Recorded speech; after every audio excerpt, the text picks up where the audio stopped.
하나님 말씀은 마태복음 24장 30절 이제 봉독해 주십시오. 그때 인자의 징조가 하늘에서 보이겠고 그때 땅의 모든 족속들이 통곡하며 그들이 인자가 구름을 타고 능력과 큰 영광으로 오는 것을 보리라. 아멘. 오늘 이렇게 추석날 주의 메시지 전합니다. 재림의 형태.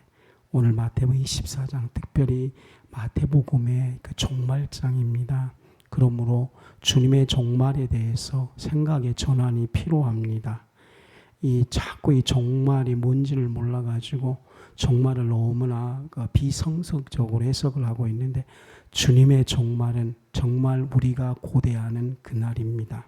이것이 마태복음 24장 30절에서 말씀하는 주님의 종말, 주님의 재림은 모든 사람들이 고대한 주 오실 그날입니다. 이걸 정말 잘 알아야 돼요. 불신자들과 마귀는 주님이 오시면 그들은 심판받아야 됩니다. 그렇기 때문에 그들은 두려움으로 주님 오실 것을 기대하지 않고 일부러 주님 오시면 끝이 돼, 주님 오시면 전쟁이 난대, 주님 오시면 모든 것이 다 타버리는데, 이렇게 말을 하는 거죠. 왜냐하면 그들이 망하기 때문에. 그러나 성경은 주님께서 창세기부터 계시록까지 경륜적인 날입니다. 주님께서 만드시는 모든 그날의 새로운 날입니다. 그러므로 로마서에서는 이 말이 모든 피조물이 고대하는 그날이다 그랬습니다. 그러므로 오늘부터 좀 전환하시기 바랍니다. 우리가 좀 부족하고 주님 앞에 설면은 좀 두렵잖아요. 그건 당연한 겁니다. 그러나 재림에 대해서는 생각의 대전환이 필요합니다. 주님 오시는 모든 민족들이, 모든 피조물들이, 모든 우주들이 고대하는 바로 그날입니다. 그렇기 때문에 주님께서도 마태복음 23장 30절에 주님의 인자가 구름 타고 능력과 큰 영광으로 오는 것을 보리라 그랬습니다. 얼마나 이 종말에서 완전히 해석하고 있습니까? 주님의 종말은 주님께서 능력과 큰 영광으로 오는 날입니다. 그렇기 때문에 적용이 되었습니다. 제가 부족할 때 주님 의지하고, 우리가 좀 두려울 때 회개하고, 우리가 좀 연약할 때 예수님 의지하지만, 재림을 생각할 때는 정말 기대함으로, 우리 연약함 말고 주님 오시는 그날은 우리 연약함으로 자꾸 종말을 해석하지 말고, 주님이 그날을 만드시고 그날을 잔치날로 만드시고 대역사의 날로 만드셨다면은, 잔치날 자꾸 우리의 그 어떤 부족함을 보고 인상 찌푸르고 있으면 아직 성경 모르는 거예요. 대잔치날은 같이 기뻐하고 참여하고 하나 되어야 될 줄로 그렇게 믿습니다. 꼭 이 종말론 할 때 이 전환이 올 수 있는 우리가 꼭 돼야 됩니다. 그러므로 주님이 재림의 형태는 어떻게 오느냐? 사도행전 1장 11절에 인격적으로 재림한다 그랬습니다. 이 신학적으로 너무나 완벽한 용어거든요. 혹시 여러분들 주님의 재림을 인격적으로 재림한다 이렇게 들어본 적 없죠? 인격적으로 재림한다는 것이 신학자들이 오랜 기간에 주님을 의지하면서 만든 용어가 인격적으로 재림한다 그랬습니다. 여러분, 인격적이라고 말할 때에 사람으로서 대할 때에 짐승으로 대하지 말고 인격적으로 대하십시오. 이 말할 때 가장 존중의 말이에요. 우리는 인격적으로 대한다는 그 속에 숨어있는 그 사람을 존중하고 그 사람을 높이고 정말 최고의 그 사람에 대해서 가장 마음을 다하여서 하는 것이 인격적인 것이죠. 그래서 사람답게 사십시다. 이 말은 참 지금 와서 메시지가 참 중요하지 않습니까? 사람답게 사는, 사람을 대하십시오. 다 인격적인 거예요. 주님의 재림은 다시 말하면 파괴적이지 않다는 겁니다. 주님의 재림은 그렇게 비인격적인 것이 아니다는 겁니다. 주님은 비인격적으로 오신 것이 아니라 가장 존귀하게 오는 겁니다. 이것을 지금 너무나 많은 사람들이 모르고 있습니다. 빨리 생각이 전환되어야 됩니다.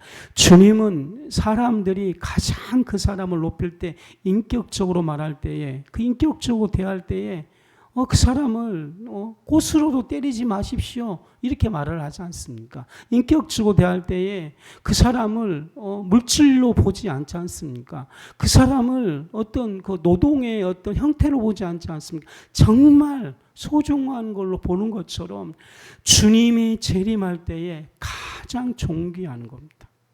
우리는 그걸 꼭 진짜 믿어야 되는 것입니다. 저는 아마 사단은 주님 오셨을 때 가장 두렵죠. 그렇기 때문에 주님 오신 날을 가장 파괴적이요, 가장 억압적이요, 희망 없는 날로 만들어 놓았습니다. 근데 가슴 아픈 것이 그 사상이 불신자는 빼놓고 교회까지 들어와서 주님 오십니다 그러면 좀 두려워, 혼낼까 하고 싶어. 아직도 가장 존귀한 주님의 재림에 포커스를 못 맞추고 있는 겁니다. 그래서 저는 오늘 이 설교를 하는 겁니다. 인격적으로 재림한다. 그러므로 주님의 재림을 사랑으로 주님의 얼굴을 꼭 구하는 여러분과 제가 꼭 되시기를 바랍니다. 가장 존귀한 재림이에요. 그러므로 오늘 저는 이렇게 외칠 거예요. 나는 연약하고 주님 앞에 설 때 아직 부족하지만 나는 가장 주님의 재림을 기다립니다. 제가 더러우면 더러울수록 가장 존귀한, 정말 우리가 주님의 재림을 너무나 물질처럼 대하고 있습니다. 이제 저는 주님의 재림을 사람이 인격적으로 대할 때 가장 가치 있게 대하는 것처럼 나는 주님의 재림을 가장 인격적인 재림으로 이렇게 믿겠습니다. 그러면은 얼마나 마음속에 감사가 넘치며 그 재림을 기다리고 그 재림을 기다리기 때문에 얼굴과 얼굴을 맞대는 것처럼 서로 존중해주면, 인격은 존중이거든요. 서로 존중해주면 대화가 일어나고, 서로 존중해주면 상대방의 아픔을 공유하고, 서로 인격적으로 대하면 상대방이 뭘 필요한가 귀를 듣는 거예요. 그게 진짜 중요하거든요. 근데 오늘날 직장에서 인격적으로 대하지 않고 물질로 대하니까 말도 무시하고 대화가 안 되는 거죠. 주님의 재림을 그렇게 하니까 주님과의 마음의 공유가 안 되어지고, 주님과의 존중이 안 되어지고, 주님과 함께 그 날을 기뻐하지 않는다는 것입니다. 오늘 이 메시지를 듣고 재림 오신 예수님의 생각이 대전환되어서 여러분과 제가 주님 오셨을 때에 마음을 공유하고 생각이 하나 되어지고 주님이 왜 재림하는지 그 깊은 뜻을 깨닫고 그것에 같이 참여하는 우리 모두가 되십시다. 주님의 재림은 어떻게 재림하느냐? 히브리서 9장 28절에 형체를 지니고 재림한다 그랬습니다. 히브리서 9장 28절을 봉독해 주십시오. 이와 같이 그리스도도 많은 사람의 죄를 담당하시려고 단번에 들이신 바 되셨고 구원에 이르게 하기 위하여 죄와 상관없이 자기를 바라는 자들에게 두 번째 나타나시리라. 우리가 가장 사랑하는 주님은 우리 죄를 담당하시려고 단번에 드렸습니다. 어떻게 단번에 들으셨습니까? 영이신 주님께서 형체를 사람으로 오신 겁니다. 여러분들 기독교의 시작은, 복음의 시작은 히브리서 9장 28절입니다. 주님이 죄를 담당하기 위해 사람으로 오셨다는 겁니다. 사람 중에서 뛰어난 인물이 그리스도가 아닙니다. 그분은 낮아져서 사람의 형체를 취하신 겁니다. 이거 틀린 거예요. 사람으로서 수준 높은 완성의 단계로 가는 것은 그냥 사람이에요. 사람 중에 정말로 높은 수준의 사람이 있잖아요. 이렇게 묵상을 많이 한다든지 높은 사람이에요. 그리스도는 정반대예요. 그분은 낮아짐으로 사람의 형체를 취하신 겁니다. 이유가 뭐냐면은 죄를 담당하시려고. 그리스도는 죄를 담당하시려고 사람의 형체를 취하셨습니다. 그런데 그리스도께서는 재림하셨을 때에 똑같이 사람의 형체를 부활시킴으로 두 번째 우리에게 나타나신 것입니다. 왜냐하면 인간은 영이신 하나님을 볼 수가 없습니다. 그런데 부활의 형체를 가진 그리스도는 많은 사람들의 눈에 보일 수 있도록 하신 것입니다. 주님은 왜 재림하신 것입니까? 사람의 형체를 가지고 이 땅에 오신 그분께서 다시 부활하심으로 하나님의 보좌 안에 계시다가 주님 재림하셨을 때 부활의 형체를 가지고 우리에게 다시 두 번째 나타나신다 그랬습니다. 나타나기 위해서 오시는 겁니다. 주님은 우리에게 형체를 가지고 재림하신 첫 번째 이 땅에 오셨을 때는 우리의 죄를 담당하시러 오시는 겁니다. 두 번째 형체를 가지고 나타나셨을 때는 왕의 권능을 가지고 오시는 겁니다. 완전한 통치를 가지고 오시는 겁니다. 최상의 상태를 가지고 오시는 겁니다. 하나님의 완벽한 성품을 그분은 가지고 우리에게 오시는 겁니다. 그러므로 우리가 재림을 왜 사모하느냐? 하나님의 완전한 형체를 가지고 나타나는 것입니다. 더 중요한 것은 그를 믿는 자는 동일하게 두 번째 나타난 형체를 동일한 형체를 갖는 겁니다. 재림 너무 사모하잖아요. 그분은 하나님이시기 때문에 낮아짐으로 형체를 가진 거고 우리는 은혜로 부활의 형체를 갖는 것입니다. 이것은 누구가 그렇게 하셨느냐? 하나님께서 은혜로 그렇게 하시는 겁니다.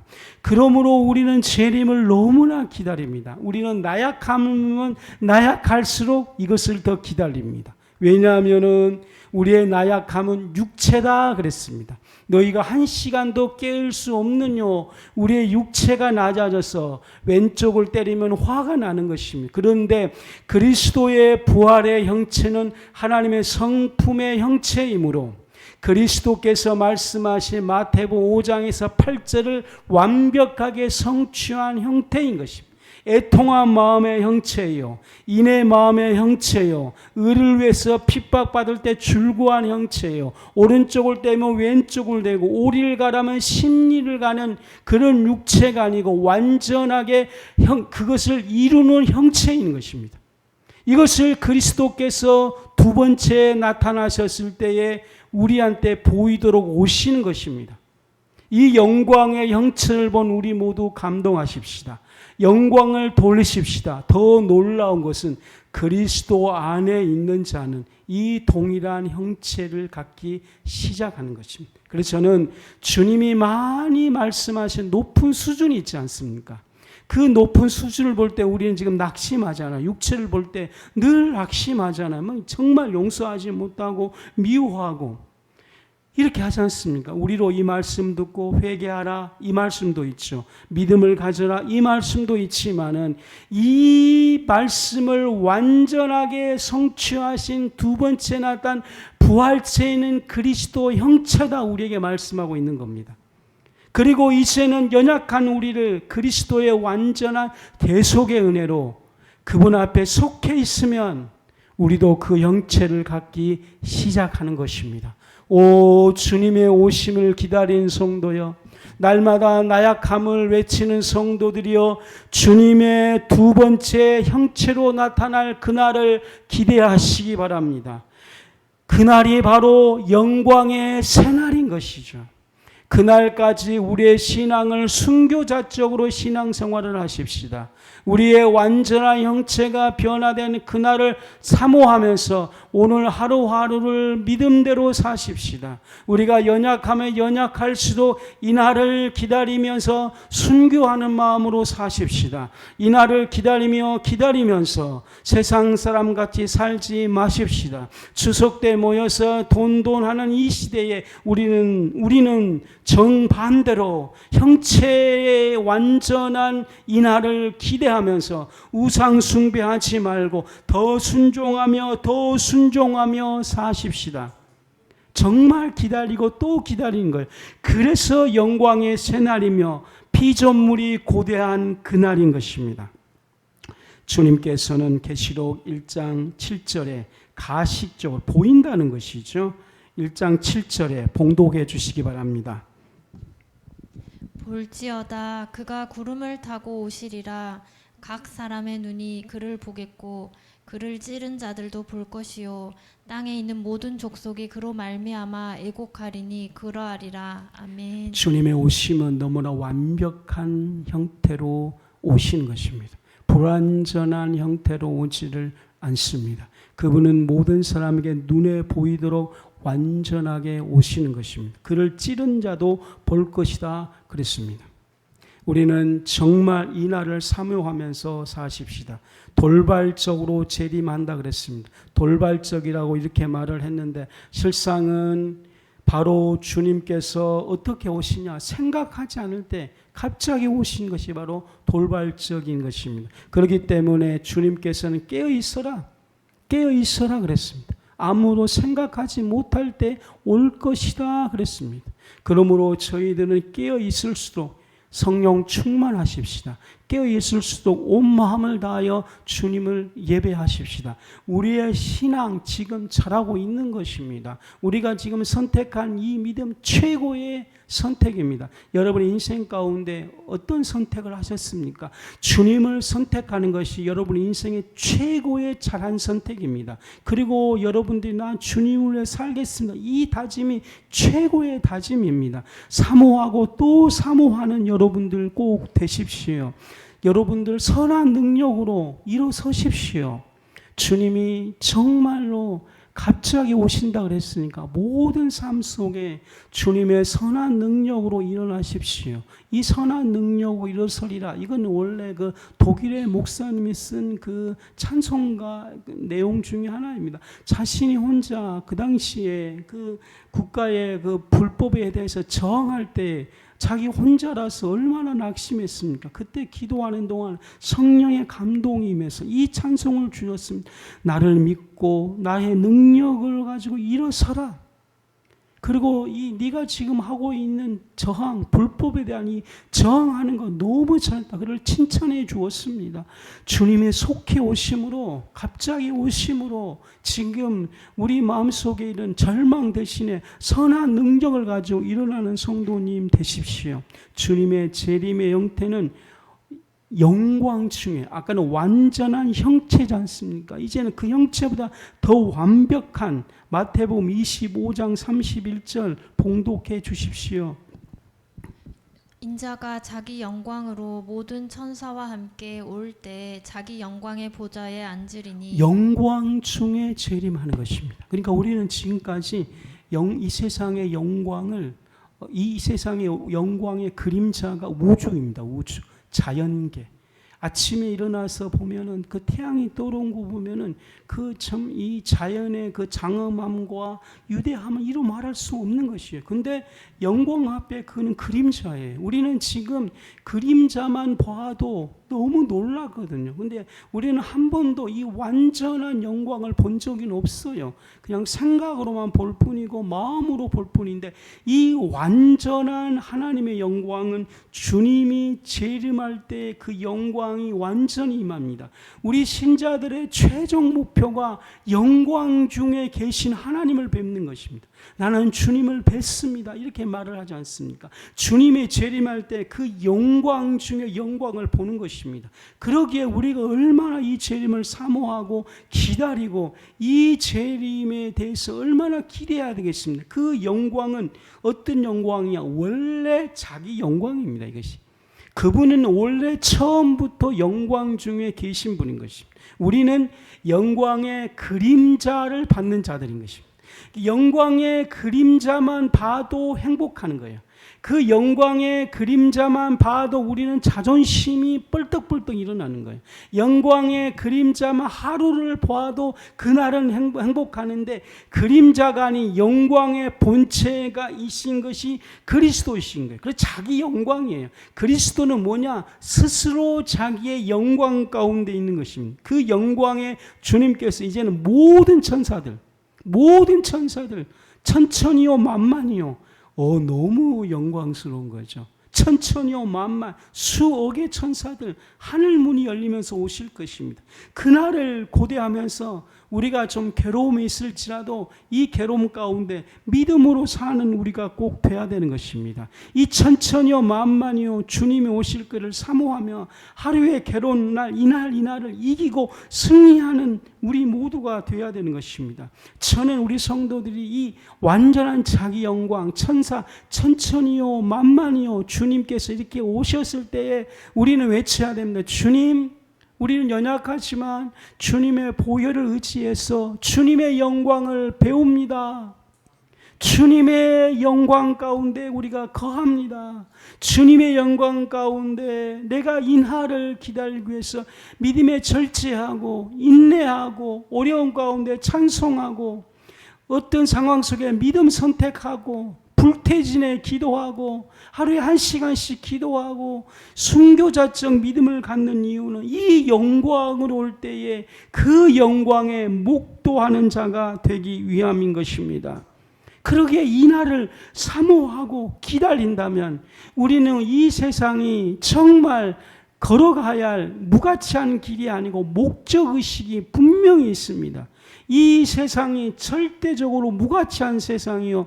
이 세상이 그냥 무효 한 날이 와서 빈손이가 와서 빈손으로 가는 것이 아니고 우리는 빈손으로 왔으나 예수님 만나서 영광 중에 재림하신 그분을 뵙기 위한 모든 준비하는 삶의 기간인 것입니다. 천사와 함께 오시고 자기의 영광에 앉을 것입니다. 재림하신 예수님, 우리는 이것을 재림주라고 하는 것입니다. 왜 주님께서 영광으로 오시느냐? 바로 선악을 가름하기 위해 선악의 기준, 마태복음 25장 32절로 33절에 보면 모든 민족을 그 앞에 모으고 옵니다. 모든 민족, 다른 거 필요 없어. 모든 민족입니다. 이슬람부터 시작해서 모든 민족입니다. 그분이 각각 구분하는 거예요. 그러기에 그분이 구별하는 건, 이 땅에서는 사람들이 스스로 구별하지 않습니까? 땅들도 자기들이 구별했잖아요. 자기 땅이라 그러고 자기 민족이라 그러고. 예전에 민족을 누가 갈랐습니까? 사람이 갈라 놓았습니다. 이 땅은 내 땅이다. 미국이 생길 때도 막 자기들이 막 갈랐지 않습니까? 그러나 진정한 구분은 우리 구주 재림하신 그분에게 있습니다. 그분이 구분하셔서 양과 염소를 구분하시고 양은 오른편에 염소는 왼편에 둔다 그랬습니다. 성도 여러분, 주님이 구별하심으로 우리는 그분에게 속해 있는 자가 되어야 되는 것입니다. 우리의 신앙은 그분에게 있어야 됩니다. 그래야지 우리가 양이 되는 것입니다. 양은 오른쪽, 염소는 왼쪽, 그분이 구별하는 것입니다. 그러므로 그분에게 믿음을 내드리십시다. 그분이 역사하는 것입니다. 그분은 마태복음 16장 27절 세상의 심판은 자격을 갖고 있는 것입니다. 봉독해 주십시오. 인자가 아버지의 영광으로 그 천사들과 함께 오리니 그때에 각 사람이 행한 대로 갚으리라. 이 성경 구절 꼭 깊이 마음에 두십시오. 그때에 사람 각각입니다. 각각 행한 대로 갚으리라 그랬습니다. 그러므로 이 땅의 불의를 보고 잘 될 때에 우리는 그렇잖아요. 아니에요. 행한 대로 갚습니다. 이게 정말 무서운 말이거든요. 행한 대로 갚으신다. 그러므로 깨어있는 신자들이 되어야 됩니다. 그분은 심판장으로 행한 대로 갚습니다. 이 행함이 나오기 위해 성령 충만해야 됩니다. 저희들은요, 이걸 또 잘못 해석해가지고 행위 심판이라고 말을 하거든요. 그렇죠? 그게 아니에요. 사람은 원래 하나님께 칭찬받을 행위를 하지 못해요. 이미 마음속에는 정욕이요, 네 마음속에는 우상이 가득 참이요, 네 마음속에는 선한 것을 생각한 1%도 없다 그랬어요. 그 누구도 행한 대로 하나님을 기쁘시게 한 인류가 하나도 없다는 거예요.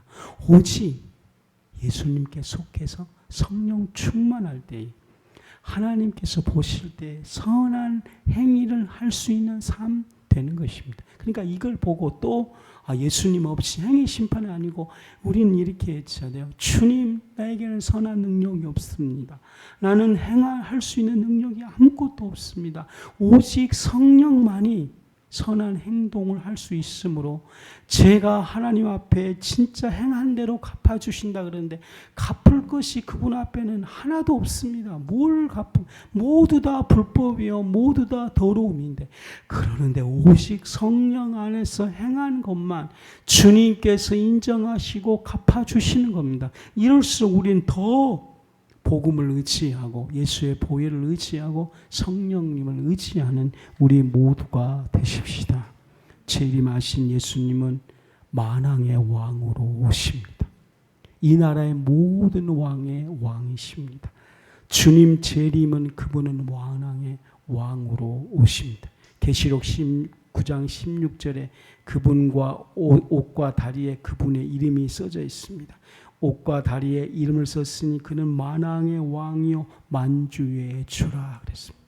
가장 성령 충만할 때 찬양, 만왕의 왕이시요 만주의 주라, 이렇게 외치면 우리 찬양의 옷을 입게 될 것입니다. 우리는 이렇게 만왕의 왕으로 오신 끝내 승리한다는 뜻이죠. 그분은 끝내 승리합니다. 그분이 주신 진리는 끝내 승리합니다. 십자가는 끝내 승리합니다. 만왕의 왕이라는 것은 그분은 끝내 승리한다는 것입니다. 사람은 십자가가 실패로 봤지만 만왕의 왕이신 그분께서 지신 십자가는 끝내 승리하는 것이, 끝내 승리하리라. 여러분과 제가 만왕의 왕 예수, 주님의 진리는 끝내 승리합니다. 주님의 십자가를 지는 자는 끝내 승리합니다. 이런 고백인 것입니다. 재림하신 예수님은 끝내 승리하신 분. 그러므로 우리가 이 땅을 이렇게 보면서 우상이 있고 사단이 있을지라도 만왕의 왕 이렇게 외치면 재림하신 예수님 만왕의 왕, 끝내 주님은 승리하리라. 그러면서 우리에게도 믿음으로 그대로 적용하십시오. 만왕의 왕이신 그분이 끝내 승리하는 것처럼 저희들도 끝내 승리합니다. 우리는 예수님에게 속해 있기 때문입니다. 진리가 끝내 승리하기 때문입니다. 그분은 영원한 나라의 왕이십니다. 다니엘서 7장 27절 봉독해 주십시오.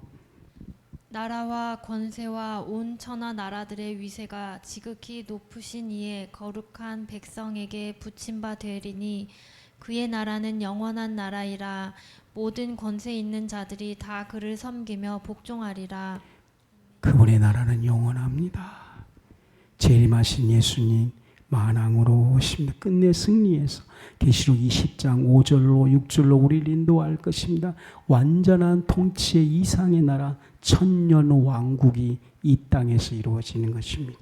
이 땅이 죄와 죽음으로 끝나는 것이 아닙니다. 천년 왕국이 이루어집니다. 두 가지 천년 왕국의 뜻은 이 땅에서 주님이 재림할 때에 재림하신 후에 이루어질 땅이 천년 왕, 이건 전통 학설인 것입니다. 그런데 천년 왕국이 또 다른 천년 왕국이 있는데, 그러면 주님이 재림할 때 이루어질 뿐 아니라 지금 내가 만왕의 왕으로 예수님을 모시면 내 안에서 천년 왕국의 통치가 성취된다는 겁니다.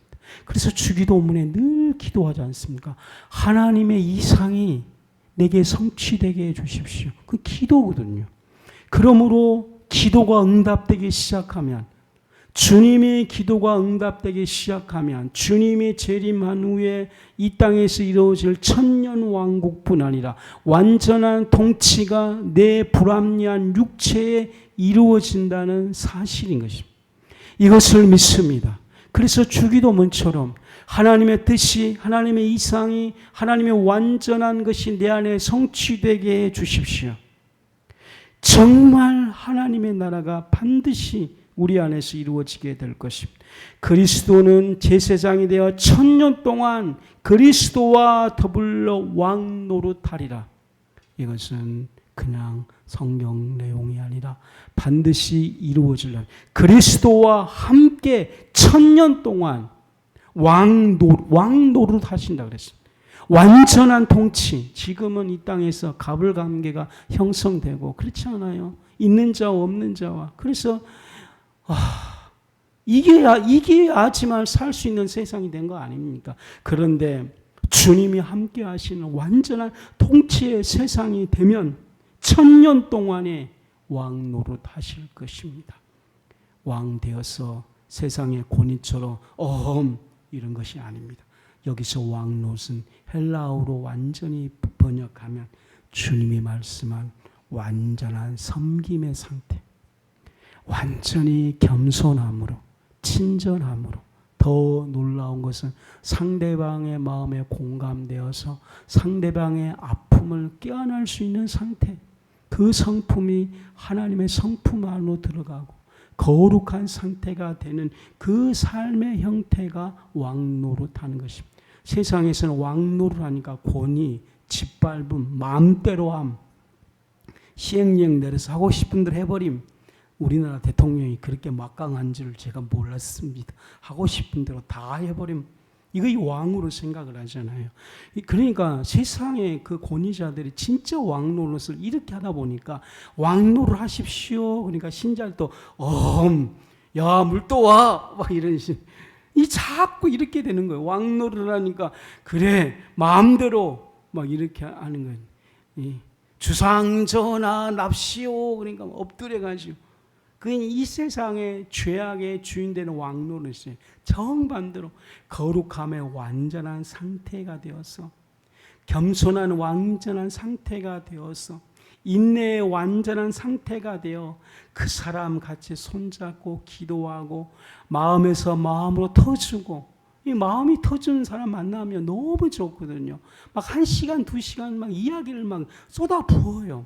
그래서 기도는 진정한 왕노릇의 기도를 해야 돼요. 그분의 완전한 내 마음을 완전히 공감하신 그리스도가 왕노릇이다 그랬어요. 그러면 그리스도 앞에 가면 내 마음을 막 쏟아버리거든요. 혹시 여러분들 막 기도가 잘 될 때는 막 마음을 10분, 20분 막 쏟잖아요. 그것은요, 그분에게 마음을 막 쏟는 거예요. 그때 진정한 주님이 당신에게 왕으로 오는 거예요. 주님이 왕으로 왔다니까 이거 아니에요.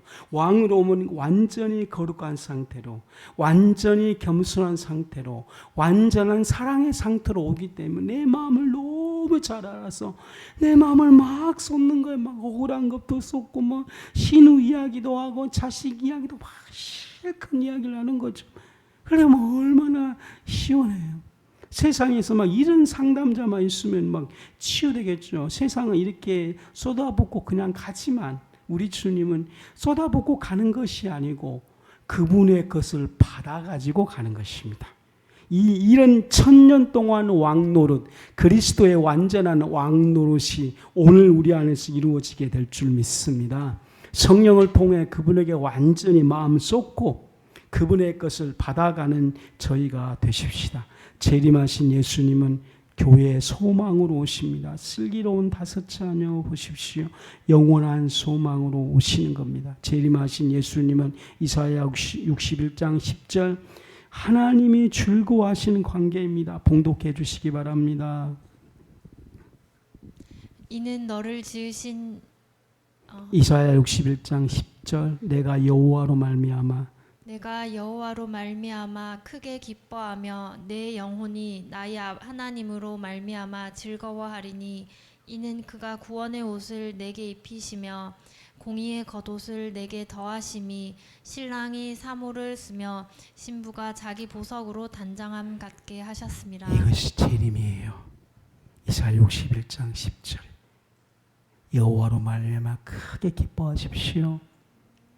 내 영혼이 하나님으로 말미암아 즐거워합니다.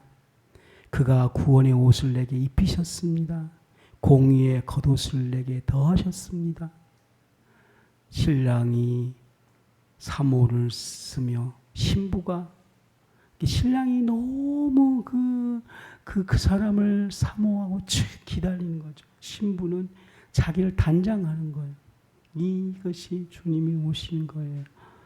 너무 감사하다. 이날을 꼭 사모하십시오. 영광 중에 오신 재림의 주, 계시록 19장 11절.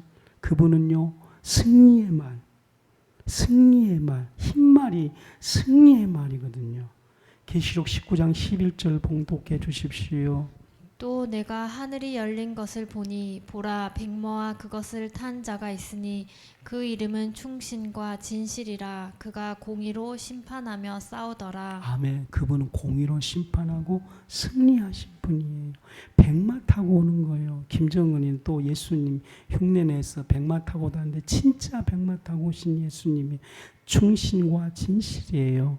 그러므로 우리 여러분들 복음을 위해 사십시다. 전도 너무 잘하셨습니다. 혹시 전도를 하기 힘든 환경이면 전도 잘하는 사람을 끊임없이 후원하십시오. 3만 원을 후원하신 성도 집사님, 당신에게 축복합니다. 그리고 당신 너무 잘하는 거예요. 전도가 바빠서 못하신 분은 전도 잘하신 분, 그분에게 물이라도 떠주시기 바랍니다. 그러면 상을 받습니다. 그러므로 복음을 위해서 하십시오. 복음을 위해 일하는 선교사님들을 후원하십시다. 복음을 위해서 터키로 가신 분들을 후원하십시다. 하나님께서 최일선에서 싸우는 선교사님을 축복하시고 후원하는 우리 모두를 축복하실 것입니다. 예수님과 복음을 위해서 하십시다. 예수님과 복음을 위해서 하십시다. 구름 타고 오십니다. 마태복음 20장 30절, 데살로니가 후서 1장 10절, 천군 천사와 더불어 오십니다. 그날에 그가 강림하실 것입니다. 그 중요한 것 줄 좀 쳐십시오. 그의 성도들에게서 영광을 이거 이제 재림이에요. 하나님께서는 왜 오시느냐? 성도, 여기는 성도가 집사 밑에 성도가 아니고요. 주님을 기다리는 성도예요. 여러분들 성도 되시기 바랍니다. 집사 밑에 성도가 아니고 진짜 구별된 자, 하나님을 너무 사모하는 자. 실상은 교회에서 직분을 집사 이렇게 놨지만 딱 직분 하나밖에 없어요. 성도예요. 거룩한 무리들, 하나님 오시길 너무나 사모하는 자들. 주님 나로 성도 되게 해주십시오. 주님이 가장 귀합니다. 외치는 자가 성도입니다. 주 예수님, 주 예수님, 주 예수님. 그 성도에게서 영광을 받으시고. 주님 감사합니다. 그리고 더 중요한 것 데살로니가 3장 13절 모두 다 함께 시작.